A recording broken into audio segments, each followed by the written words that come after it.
Got some interesting new figures about the way we buy cars. It tells us something about the popularity of EVs and Chinese-made EVs in particular. So this is new research from the Society of Motor Manufacturers and Traders, and it's found that almost 1 in 4 buyers went for electric cars in 2025, and Chinese companies accounted for almost 10% of new registrations.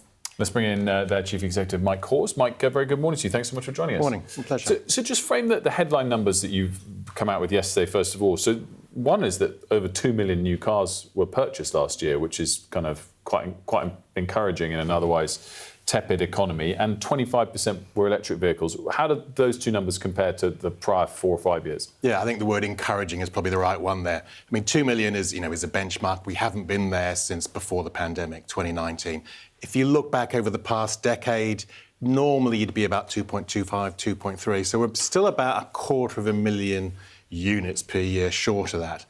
But the big change is, as you say, the increasing number of people buying electric vehicles. Nearly 1 in 4 are now buying EVs. Do you think that the recent change in the budget, where EVs are going to be taxed per mile of their usage, will lead to that? I imagine there's been a steady rise in recent years of the percentage of EVs. What are your expectations for the year ahead? The trouble is with the budget, we've got very conflicting messages. On the one hand, they found some additional money to support the electric car grant, which was only introduced last year. But as you say, they also announced that from 2028 there'll be a pence per mile tax on EVs. Now, that invariably is going to suppress demand because people don't like paying taxes. That's it's a fact of life. And this is a tax that's levied just on EVs. Now, you fill up at the fuel station, you're paying VAT and you're paying fuel duty on that litre of fuel. So it is still favourable in a tax take to drive an EV compared to petrol and diesel. But the message that sends, I said, is very conflicting for consumers. Can I ask you about the Chinese cars? Because it's quite interesting to see the number of new number plates registered to Chinese companies. Is that an increase? How does it compare? Yeah, I mean, the share of Chinese brands in the UK market basically doubled last year. It's around 9.5% now. The UK has always been very open to foreign brands. You can go back to the 70s when European brands first started coming here in greater numbers, then the Japanese, then the Koreans, now the Chinese. Now, that stimulates competition, tends to drive down prices, so it is good for the consumer. But what we were always conscious of, though, is making sure that the UK is always a very attractive place to invest, to manufacture. And you need a strong market for that, for those vehicles that you'll be producing. And is it a strong, attractive place? It's got better. I said the market was up 3.5%. As you mentioned, the economic backdrop is not great. So that's not a bad performance, but it still could be better. Do we have tariffs on Chinese cars?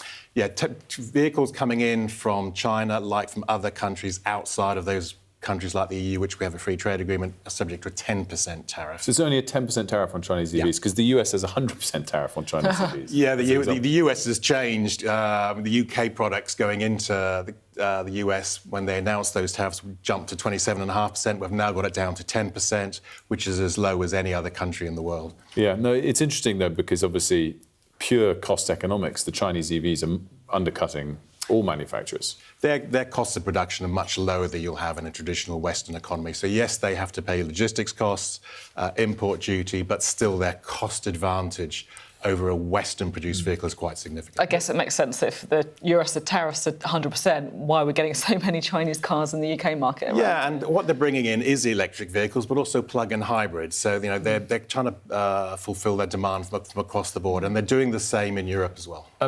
Clearly, for new vehicle sales, 2 million or so of them, which clearly doesn't make up all of the cars on the road, 25% was EVs last year.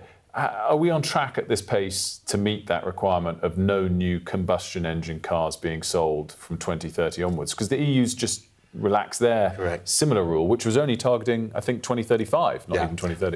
The short answer is no. The deadline, if you will, for the UK has flip-flopped significantly over the last 4 or 5 years.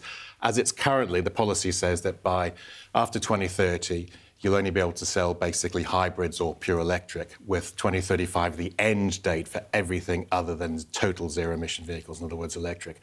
There's a mandate which compels manufacturers to sell an increasing proportion of their UK sales as pure electric, leading to 80% by 2030. We are behind that curve, and the gap is actually getting worse.